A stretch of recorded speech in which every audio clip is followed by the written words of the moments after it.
Hello friends, जो हमारा 15 मई से एग्ज़ाम है ग्रुप 1 सब ग्रुप 3 है ना। उसके लिए काफ़ी सारी चीज़ें हमने कवर की हैं। पहले कंप्यूटर्स मैंने आपको काफ़ी सारे लेक्चर्स कवर करवा दिए हैं, पीवाईक्यूज उसके कवर करवा दिए हैं। ठीक है, अब हम देख रहे हैं जनरल मैनेजमेंट। ठीक है, जो क्वेश्चन आंसर्स आए हुए हैं अदर एग्जाम्स में भी और आपके ग्रुप 1 सब ग्रुप 3 में भी। मतलब आप ये मान लीजिए, आपने अगर ये क्लास के सारा जनरल मैनेजमेंट के कर लिए तो आपका कोई क्वेश्चन बाहर नहीं जाने वाला है। हमेशा याद रखिएगा कि लहरों से डर के नौका पार नहीं होती और हिम्मत करने वालों की हार नहीं होती है ना। तो हमें फुल कॉन्फिडेंस के साथ में अपनी तैयारी को बनाए रखना है और जो हम पढ़ रहे हैं उस पर भरोसा रखना है। जब मैं आपसे बोल रही हूँ कि ये जो हम मैनेजमेंट कर रहे हैं, ये बस आप क्लास ले लीजिए, आपका मैनेजमेंट इससे बाहर नहीं जाएगा। चलिए देखते हैं।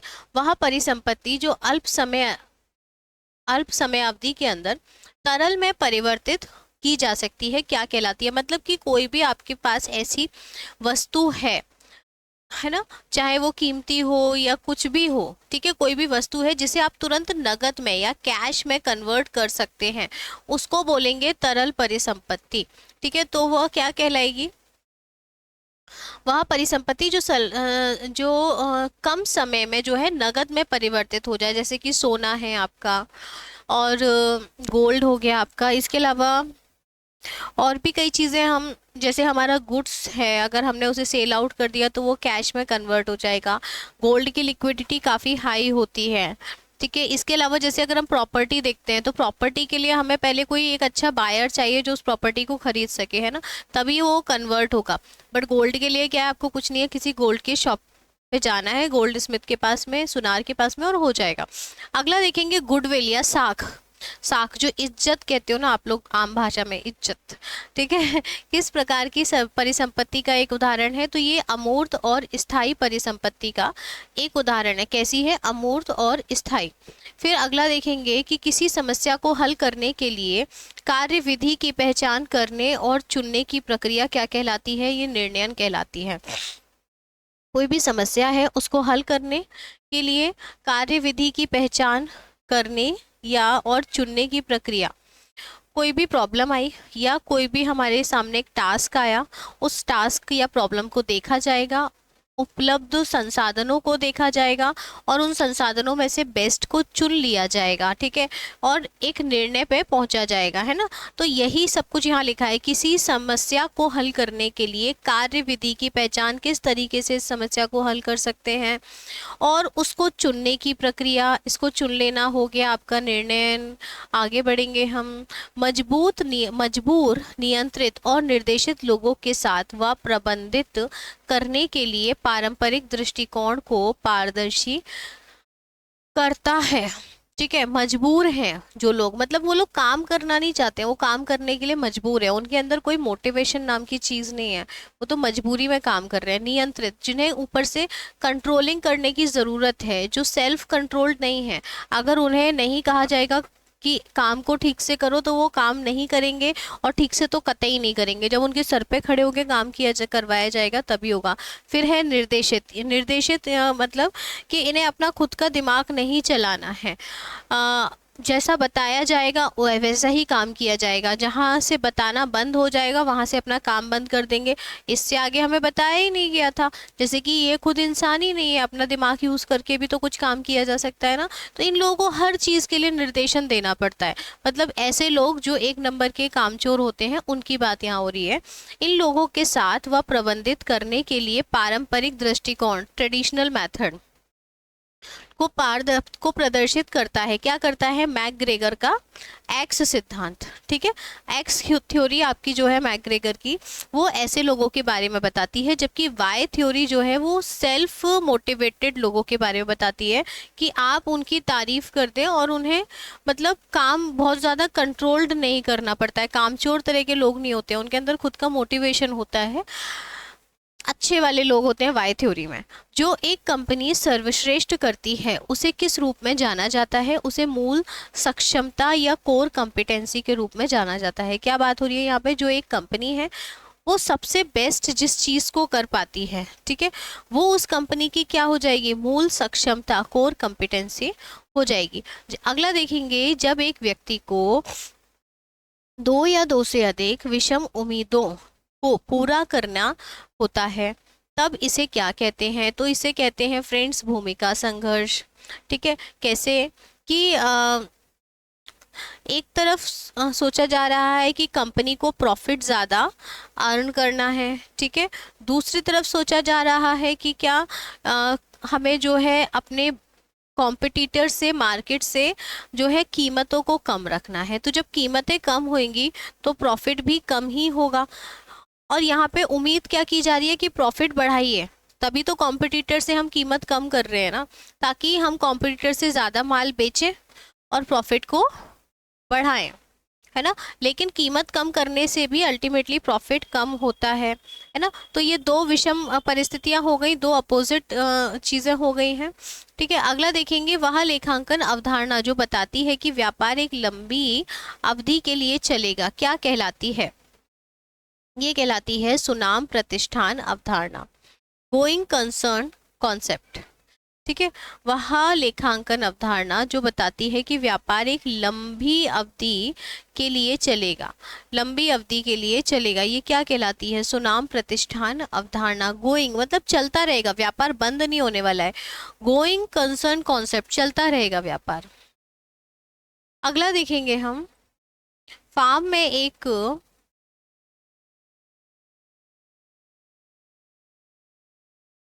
फार्म में भरा गया ग्राहकों की प्रतिक्रिया। ठीक है, यहाँ पर बात हो रही है कि ग्राहक अपना क्या फीडबैक दे रहे हैं, ग्राहकों की प्रतिक्रिया किस प्रकार की सूचना का उदाहरण है। तो ग्राहक जो हैं वो कंपनी से बाहर होते हैं, है ना, तो ये बाहरी सूचना का प्रकार हो गया आपका। अगला देखेंगे, किस चयन परीक्षा को उचित परीक्षण देने के बाद किए गए कार्यों को करने की क्षमता के मापने के लिए संगठन द्वारा आयोजित किया जाता है। तो ये है फ्रेंड्स आपका एप्टीट्यूड या रुझान परीक्षण, एप्टीट्यूड टेस्ट या रुझान परीक्षण। किस चयन परीक्षा को, मतलब ये इस चयन परीक्षा में, एप्टीट्यूड टेस्ट में ये देखा जाता है कि आपकी सीखने की क्षमता क्या है, आप कितना जल्दी सीख सकते हो, आप कार्य में रुचि कितनी लेते हो, मतलब किसी भी काम को करने के लिए या फिर ट्रेनिंग देने के लिए आप कितने फिट हैं, ये चीज़ यहाँ चेक की जाती है। आपका मैथमेटिकल कैलकुलेशन कैसा है, आप लॉजिक कैसे लगाते हो, जो रीजनिंग का पेपर होता है, जो मैथ्स आता है, ये सब कुछ इसमें ही टेस्ट किया जाता है एप्टीट्यूड टेस्ट में। अगला देखेंगे, और इसके साथ साथ निर्णयन क्षमता, डिसीजन मेकिंग के क्वेश्चन आते हैं इसमें, सिचुएशन बेस्ड क्वेश्चन पूछे जाते हैं इसमें। ठीक है, अगला देखेंगे, वित्तीय लेखांकन मानक बोर्ड को किस नाम से जाना जाता है। वित्तीय लेखांकन मानक बोर्ड, ये इसका हिंदी दिया है, ठीक है, उसका क्या है, फाइनेंशियल अकाउंटिंग स्टैंडर्ड बोर्ड। ठीक है, इसका फुल फॉर्म आप याद कर लो इंग्लिश में, फाइनेंशियल अकाउंटिंग स्टैंडर्ड बोर्ड। ठीक है, स्टैंडर्ड बोर्ड। ठीक है, हिंदी में लिखा हुआ है वित्तीय लेखांकन मानक बोर्ड, बस यही है, ये ऐसे ही पूछा हुआ था, मतलब उसका फुल फॉर्म पूछा हुआ था। निष्पादन वह निगरानी रखता है, निष्पादन पर निगरानी रखना और मापन करना, निर्धारित लक्ष्यों के साथ इसकी तुलना करना और सुधारात्मक कार्यवाही करने की प्रक्रिया को किस नाम से जाना जाता है, तो इसे नियंत्रण करना के नाम से, नियंत्रण करना कहा जाएगा। ठीक है, क्या बात हो रही है यहाँ पर फ्रेंड्स, कि निष्पादन पर निगरानी रखना और मापन करना, कोई भी परफॉर्मेंस है उस पर क्या करना है, उसको देखना है कि परफॉर्मेंस कैसा हुआ है, उसका कैलकुलेशन करना है। ठीक है, उसके बाद में जो टारगेट सेट किया गया है उसके साथ में कंपैरिजन किया जाएगा, पहले उसको देखा, उसका कैलकुलेशन किया, फिर उसका कंपैरिजन किया, और जो भी कमियां पाई गई उनको सुधार किया गया। ठीक है, ये सारा प्रोसेस किस में आता है, कंट्रोलिंग में आता है, नियंत्रण करना में। ठीक है, मतलब कंट्रोल से बाहर जो भी चीज़ गई उसको वापस सुधार करके कंट्रोल में लाया जाएगा, ताकि अपने टारगेट को अचीव किया जा सके। मानव संसाधन प्रबंधन का निम्न में से कौन सा कार्य भविष्य मानव संसाधन आवश्यकताओं को पहचानना और कार्मिक जरूरतों के पूर्वानुमान को सम्मिलित करना है? तो ये है नियोजन यानी कि प्लानिंग।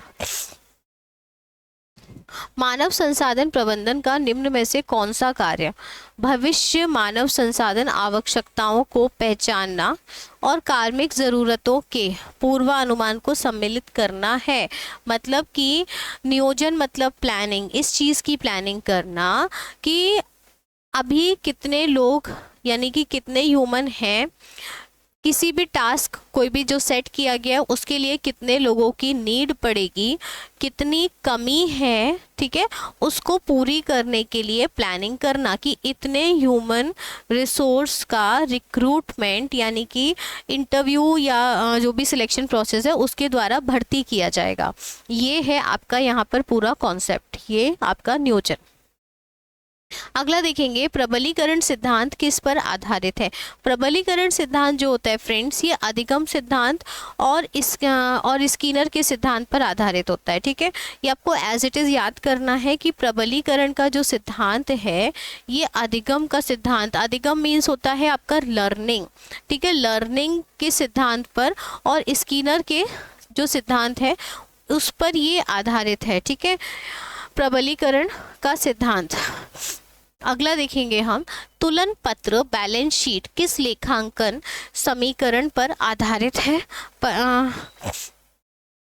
इस पर आधारित है जो हम बैलेंस शीट बनाते हैं। ठीक है, बैलेंस शीट में क्या होता है, ये आपकी एक बैलेंस शीट रहती है, एसेट्स लायबिलिटीज, ठीक है, इस तरीके से जो बनाई जाती है, नीचे टोटल रहता है। तो ये किस पर आधारित है?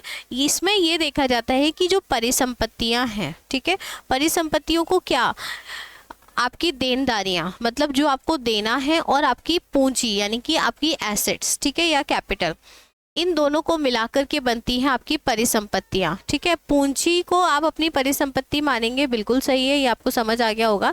लेकिन देनदारी आपकी परिसंपत्ति कैसे है? तो ये वैसे तो अकाउंट्स वाले लोग ही इस एग्जाम को दे रहे हैं, तो आप लोगों को समझ आ गया होगा। स्टिल हमें अगर किसी को कुछ देना है तो मतलब जो हमने उधार में उससे कुछ लिया है उसके बदले में उसको पैसे वगैरह कुछ देना है, तो वो वाली देनदारी है। तो यहाँ पर हमने कुछ खरीदा है तभी तो हमारी परिसंपत्ति हो गई है। अगला देखेंगे कि किस कर्मचारी योजना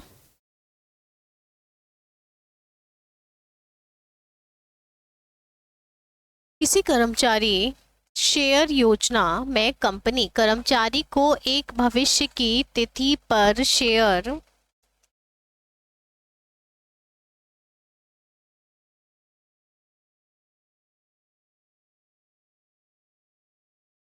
इस कर्मचारी शेयर योजना में कंपनी कर्मचारी को एक भविष्य की तिथि पर शेयर लेने का विकल्प प्रदान करती है।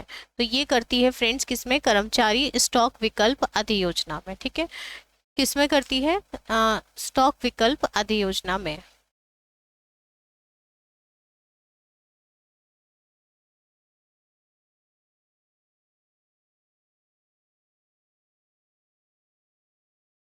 जब व्यापार का मालिक अपने निजी प्रयोग के लिए व्यापार से धन निकालता है तो इसे क्या कहते हैं? आहरण। मतलब जब एंट्री की जाएगी तो इसे आहरण में या विड्रॉल्स में डाला जाएगा। ठीक है, विड्रॉल्स के नेम से इंग्लिश में और हिंदी में आहरण के नेम से डाला जाएगा।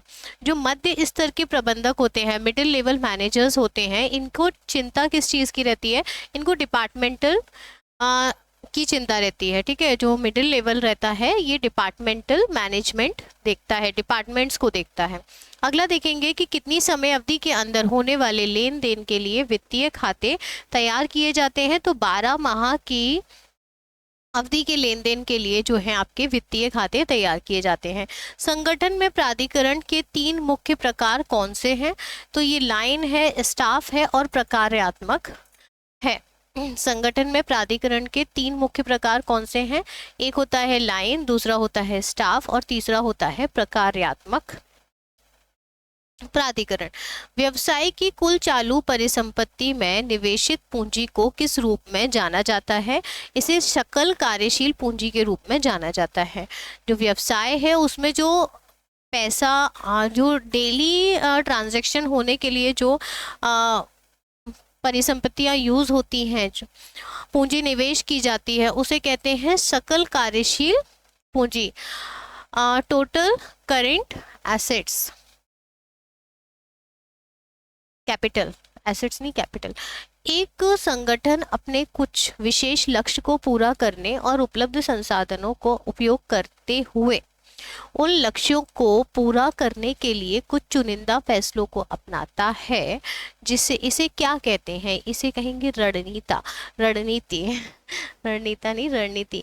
रणनीति क्या होती है कि जो है कुछ विशेष जो लक्ष्य होते हैं, कुछ टारगेट्स होते हैं किसी भी ऑर्गेनाइजेशन के, उनको पूरा करना होता है, तो उसके लिए उनके पास क्या संसाधन उपलब्ध हैं, ठीक है, और कैसे उसको करेंगे, ये सारी प्रोसेस तैयार करने की कहलाती है रणनीति, इंग्लिश में बोलेंगे स्ट्रैटेजी। अगला देखेंगे हम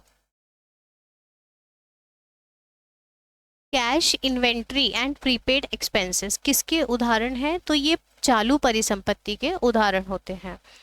कैश, इन्वेंट्री जो माल आया हुआ है, और प्रीपेड एक्सपेंसेस मतलब कि जो क्या बोलते हैं एडवांस दिया हुआ है ना, तो ये तीनों ही आपकी चालू परिसंपत्ति के उदाहरण है। चालू परिसंपत्ति क्या होती है, जो आपकी रोज ट्रांजैक्शन या रोज बिजनेस में काम आ रही है, वो होती है चालू परिसंपत्ति। फर्स्ट लाइन प्रबंधक कौन है, वे प्रबंधक जो गैर प्रबंधकीय कर्मचारियों के दैनिक पर्यवेक्षण के लिए जिम्मेदार है। फर्स्ट लाइन प्रबंधक कौन होते हैं, जो आपके गैर प्रबंधकीय कर्मचारियों के दैनिक पर्यवेक्षण के लिए जिम्मेदार होते हैं। गैर प्रबंधकीय कर्मचारियों के दैनिक पर्यवेक्षण के लिए जिम्मेदार होते हैं।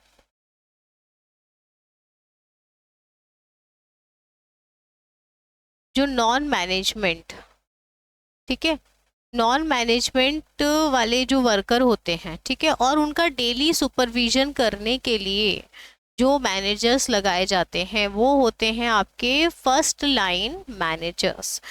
दूसरों के साथ और उनके माध्यम से चीज़ों को प्राप्त करने की कला क्या कहलाती है, ये प्रबंधन कहलाती है। एक मैनेजर जो रहता है वो खुद मिलकर अपनी टीम के साथ में अपने गोल्स को अचीव करता है।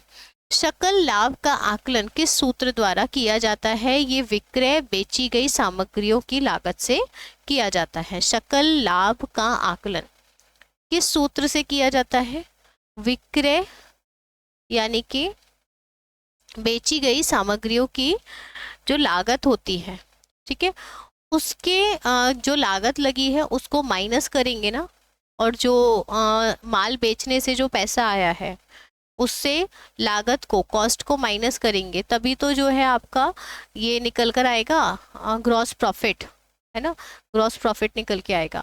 किराया लेखा किस प्रकार का लेखा है, आय व्यय लेखा है। किराया लेखा, किराया लेखा किस प्रकार का लेखा है, आय व्यय लेखा है। किस सूत्र द्वारा ARR that is accounting rate of return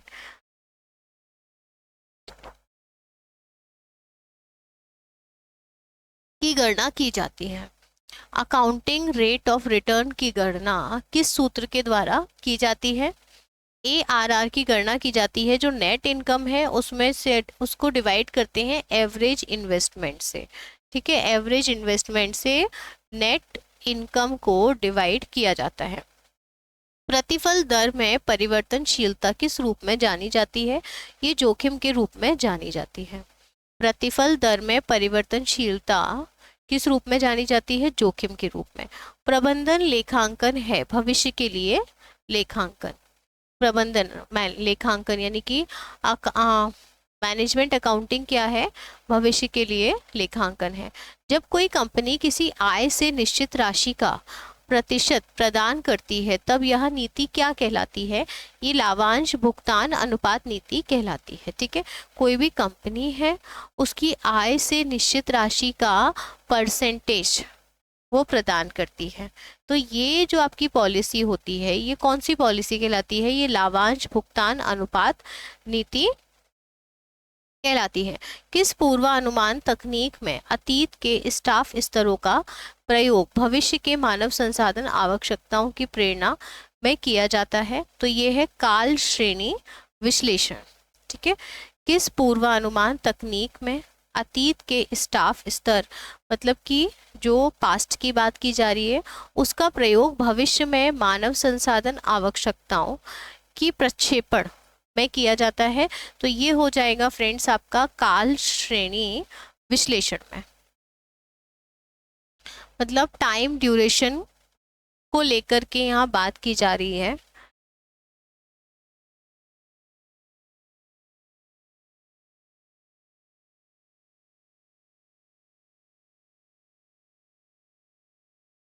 पालन किए जाने वाले नियमों और प्रक्रियाओं के साथ नौकरी की मानकीकरण की प्रक्रिया क्या कहलाती है फ्रेंड्स? तो ये औपचारीकरण कहलाती है। औपचारीकरण मतलब फॉर्मेलिटी जो हम करते हैं, तो हम जो नियम फॉलो करते हैं, प्रोसेस फॉलो करते हैं, स्टैंडर्ड्स फॉलो करते हैं किसी भी जॉब में, तो ये सारे हम फॉर्मेलिटीज पूरे करते हैं ना। आगे देखेंगे, कंपनी के ईबीआईटी और शेयर धारकों के बीच उपलब्ध आय के रिश्ते को किस रूप में जाना जाता है? इसे वित्तीय प्रभावन क्षमता के रूप में जाना जाता है। कंपनी के ईबीआईटी और शेयर धारकों के बीच में जो भी आय होती है, इसके रिश्ते को ईबीआईटी मीन्स इक्विटी पर शेयर। मुझे इसका फुल फॉर्म अभी याद नहीं आ रहा है, आप लोगों को अगर किसी को याद है तो बताइएगा। E for equity, B I T और शेयर धारक, कंपनी के ये जो इक्विटी शेयर होल्डर्स होते हैं ना, उनकी बात हो रही है यहाँ पर, बट फुल फॉर्म अभी मैं रिमाइंड नहीं कर पा रही हूँ प्रॉपर।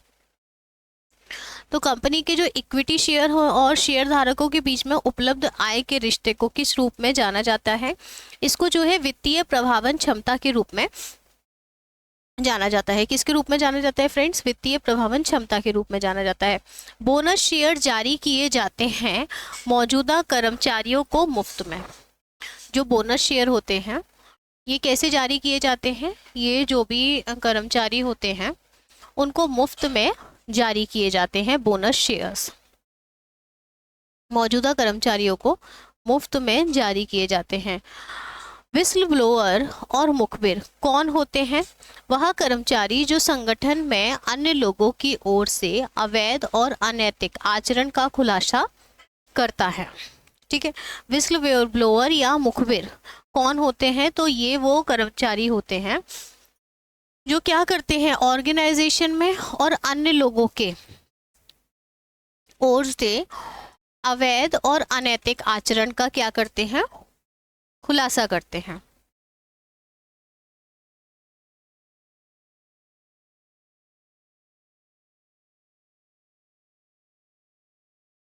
विस्ल ब्लोअर का मतलब ये है, ये सीटी बजाते हैं किस चीज़ के लिए? कोई भी अगर गलत वर्क हो रहा है किसी ऑर्गेनाइजेशन में, तो एक तरीके से सीटी बजा करके और उसको कानून की या मीडिया की या लोगों की जो ऑर्गेनाइजेशन से बाहर हैं, ठीक है, उनके नज़रों में इस चीज़ को ला देते हैं।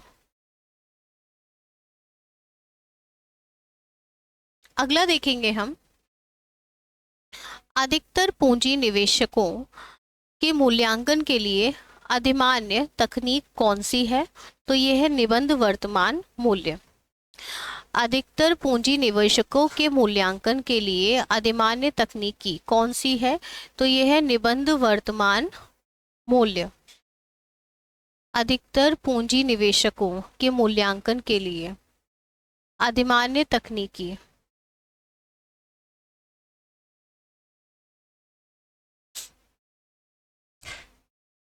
जो पूंजी निवेशक होते हैं, जो कैपिटल इन्वेस्टर्स होते हैं, उनका जब मूल्यांकन करते हैं तो उसमें जो है आपकी कौन सी टेक्निक यूज की जाती है? तो ये है निबंध वर्तमान मूल्य। अभी प्रेजेंट में उसका क्या मूल्य है जो भी इन्वेस्टमेंट कर रहे हैं वो।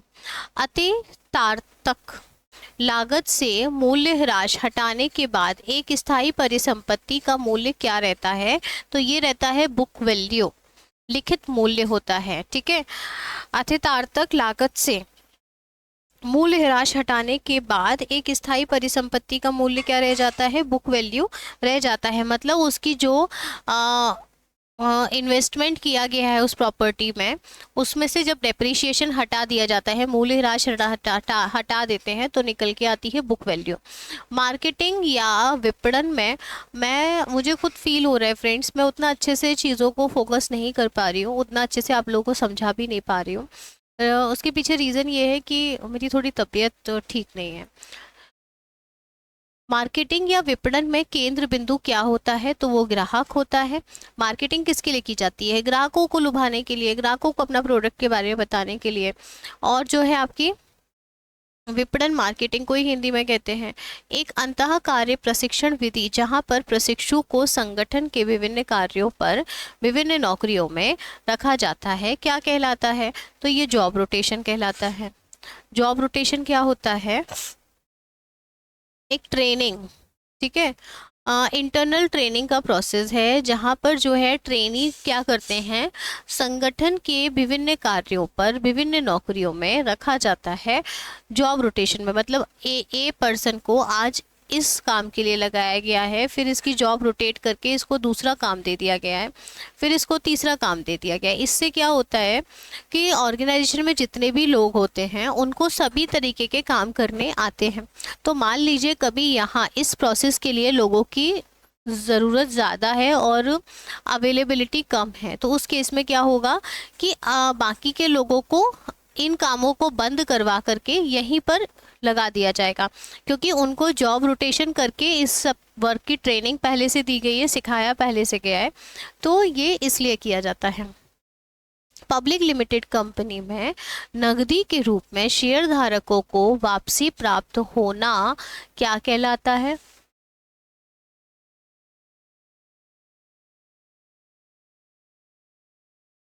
ये लाभांश कहलाता है, लाभ का अंश होता है। ये क्या होता है? जो पब्लिक लिमिटेड कंपनी है इसमें नकदी के रूप में शेयर धारकों को नगद कैश जो इन्वेस्ट किया है, ठीक है, उसके बदले में जो शेयर जो जिन्होंने शेयर्स खरीदे हैं उन्हें जो मिलता है उसे कहते हैं लाभांश। क्या कहते हैं? लाभांश। पब्लिक लिमिटेड कंपनी में, पब्लिक लिमिटेड कंपनी का मतलब होता है जिसने अपने शेयर्स को पब्लिक में जारी किया है, और लिमिटेड का मतलब होता है कि वो रिस्पॉन्सिबल सिर्फ उसी लिमिट तक रहती है जहाँ तक कि उसका इन्वेस्टमेंट कंपनी में होता है। मतलब कि अगर मान लीजिए कंपनी दिवालिया हो जाती है तो उसकी प्राइवेट प्रॉपर्टी को हाथ नहीं लगाया जा सकता है बिजनेसमैन की। ठीक है, तो ये है आपकी पब्लिक लिमिटेड कंपनी। ठीक है, और पब्लिक लिमिटेड जो रहती है गवर्नमेंट की कंपनी रहती है, और लिमिटेड कंपनी जो है मैंने आपको बता दिया है। ठीक है, तो यहाँ पर जो भी शेयर्स खरीदते हैं उसमें जो प्रॉफिट होता है, जो मिलता है वापस, उसको क्या बोलते हैं? लाभांश बोलते हैं। विपणन मिश्रण शब्द को प्रतिपादित किसने किया था? तो ये फिलिप कॉटलर ने किया था। बहुत इंपॉर्टेंट है कि मार्केटिंग मिक्स शब्द को किसने प्रतिपादित किया था? फिलिप कॉटलर ने मार्केटिंग मिक्स शब्द को प्रतिपादित किया था।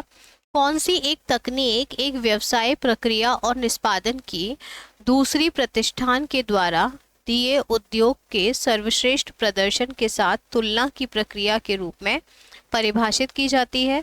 तो ये है फ्रेंड्स आपकी क्या? बेंचमार्किंग। क्या होती है ये होती है बेंच मार्किंग। कौन सी तकनीक जो है वो एक व्यवसाय प्रक्रिया, बिजनेस प्रोसेस और निष्पादन यानी कि परफॉर्मेंस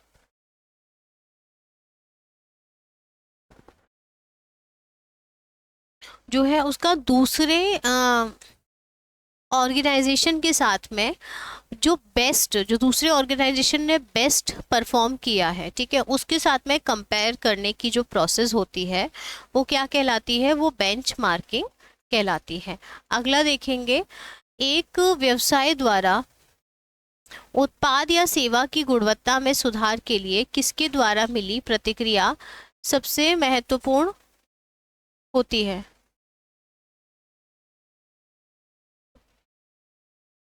एक व्यवसाय द्वारा उत्पाद या सेवा की गुणवत्ता में सुधार के लिए किसके द्वारा, मतलब जो ग्राहक हैं, ग्राहकों से हम जो फीडबैक लेते हैं उसके अकॉर्डिंग हम जो भी सुधार करेंगे, जो भी काम करेंगे, ग्राहकों का फीडबैक सबसे ज़्यादा इंपॉर्टेंट होता है। TQM क्या होता है? टोटल क्वालिटी मैनेजमेंट होता है। तुलन पत्र या बैलेंस शीट इसका विवरण है। किसका विवरण होता है? Balance sheet. बैलेंस शीट में परिसंपत्तियां, देनदारियां और पूंजी के स्रोत व पूंजी का विनियोग आता है। बैलेंस शीट में क्या आता है फ्रेंड्स? परिसंपत्तियां आती हैं, लाइबिलिटीज देनदारियां आती हैं, पूंजी का स्रोत आता है और पूंजी का विनियोग आता है। अगला देखेंगे कि कार्य विशेषज्ञता जो कमजोरियों के कौशल एवं कुशलता को बढ़ाता है, किससे संबंधित है? ये किससे संबंधित है? ये श्रम विभाजन से संबंधित है, जो वर्क स्पेशलाइजेशन है। ठीक है, ये क्या करता है? ये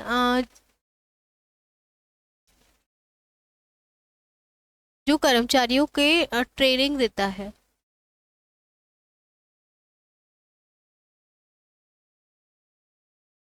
I am really very sorry friends, तबीयत ठीक ना होने की वजह से मैं इतना ज़्यादा फोकस नहीं कर पा रही हूँ और आपको जो है बोल नहीं पा रही हूँ, बार बार यॉर्निंग आ रही है, कुछ कमज़ोरी थकावट टाइप का फील हो रहा है। चलिए हम देखते हैं। बट आई एम सॉरी, आप लोगों को उतना मज़ा नहीं आ रहा होगा क्लास में, बट मैं क्लास बंद इसलिए नहीं कर रही हूँ क्योंकि मैं इसी वजह से, अपनी तबीयत की वजह से नियर बाय काफ़ी डेज हो गए हैं आपकी क्लास नहीं हो पाई है। अगर आज फिर मैंने क्लास बंद कर दी तो फिर नहीं हो पाएगी। करते करते शायद बॉडी अपनी इतनी इम्यूनिटी बना लेगी कि मैं अपनी क्लासेस को रेगुलर अब फिर से स्टार्ट कर सकूं। इसी उम्मीद में मैं क्लास बंद ना करके पूरी क्लास कर रही हूँ। उम्मीद करूँगी आप लोग सपोर्ट करेंगे, थोड़ा सा पेशेंस रखेंगे, बहुत बेहतरीन करेंगे हम आगे। अभी थोड़ा सा प्रॉब्लम है। चलिए देखते हैं। कार्य विशेषज्ञता जो कमजोरियों के कौशल और कार्यकुशलता को बढ़ाता है, तो ये क्या होता है? लेबर डिवीजन बोलते हैं इसको, वर्क डिवीजन बोलते हैं। इसका मतलब ये होता है, लेबर डिवीजन नहीं, सॉरी, वर्क डिवीजन बोलते हैं। इसमें ये रहता है कि किसी इंसान को एक वर्क दिया गया है, जैसे कि कोई एक वर्क इंसान है, वो इन्वेंटरी सेक्टर में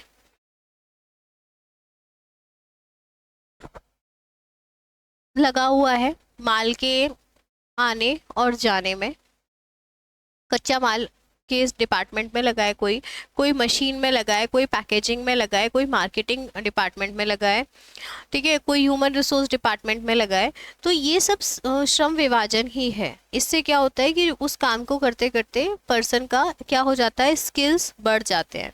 आगे देखेंगे, एक अच्छी विपणन योजना दूरदर्शिता और दिशा प्रदान करती है। एक अच्छी जो मार्केटिंग स्कीम होती है वो क्या करती है? वो दूरदर्शिता और दिशा प्रदान करती है। डेफिनेटली मार्केटिंग होती है, लोगों का फीडबैक लिया जाता है, उसी के हिसाब से आगे काम करने के लिए प्लानिंग तैयार होती है। अगर उत्पाद का लाभ मार्जिन कम हो तब बिक्री राजस्व बढ़ जाता है।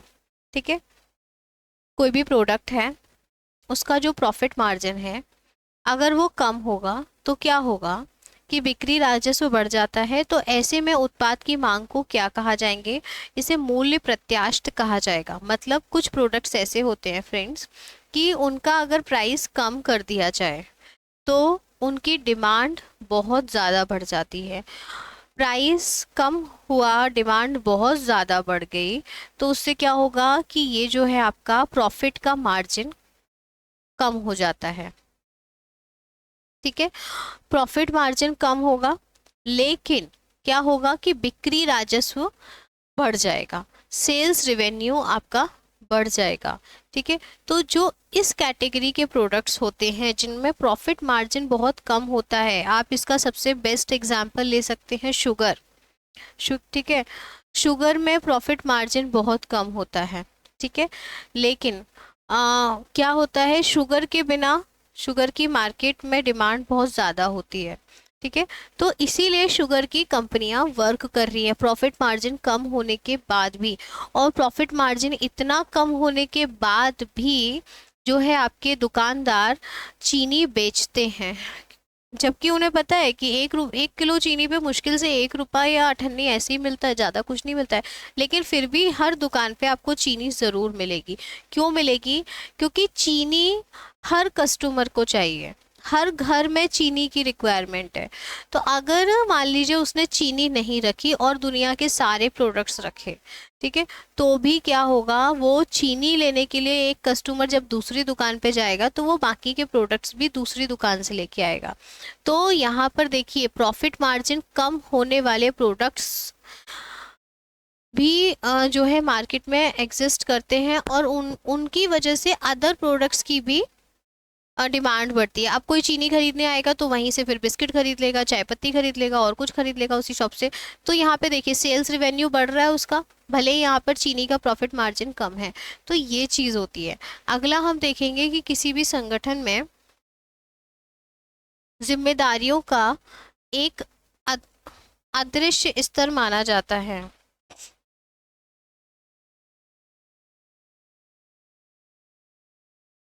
किसी भी संगठन में जिम्मेदारियों का एक अदृश्य स्तर माना जाता है जो प्रबंधक के सर्वोच्च स्तर से फैलते हुए सबसे निचले स्तर पर विस्तारित होता है। इसे क्या कहा जाता है? इसे समादेश श्रृंखला कहा जाता है, चेन ऑफ कमांड कहा जाता है, ठीक है। क्या है फ्रेंड्स, ये कि कोई भी एक ऑर्गेनाइजेशन है उसमें जिम्मेदारियों का क्या है, एक अदृश्य स्तर है, ठीक है, जो क्या करता है, मैनेजमेंट के सर्वोच्च स्तर से फैलते हुए सबसे निचले स्तर पर विस्तारित होता है, ठीक है। तो इसे क्या कहेंगे? रिस्पॉन्सिबिलिटीज, ठीक है। तो ये चेन ऑफ कमांड है। सीईओ ने कोई डिसीजन लिया तो वो आपके जाएगा जो है आपके टॉप लेवल मैनेजमेंट में, हालांकि सीईओ आता है, ठीक है।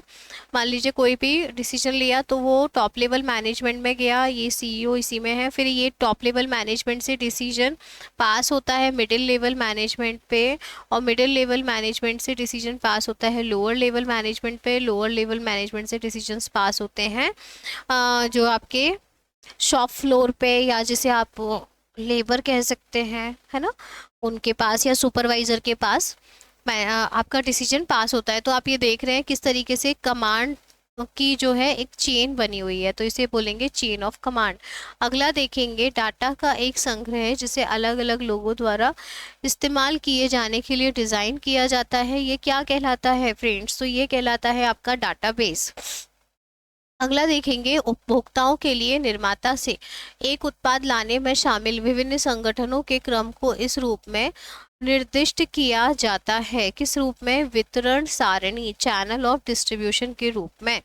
देखिए क्या बोल रहा है यहाँ पे कि उपभोक्ता के लिए निर्माता से एक उत्पाद लाने में जो भी शामिल संगठन होते हैं उसी क्रम में, उसी रूप में निर्दिष्ट किया जाता है। तो ये चैनल ऑफ डिस्ट्रीब्यूशन है। ऐसे समझ लीजिए कि एक यहाँ पर है आपका कस्टमर, ठीक है, कस्टमर को मैं सी से लिख रही हूँ, या कंज्यूमर कह लो उसको।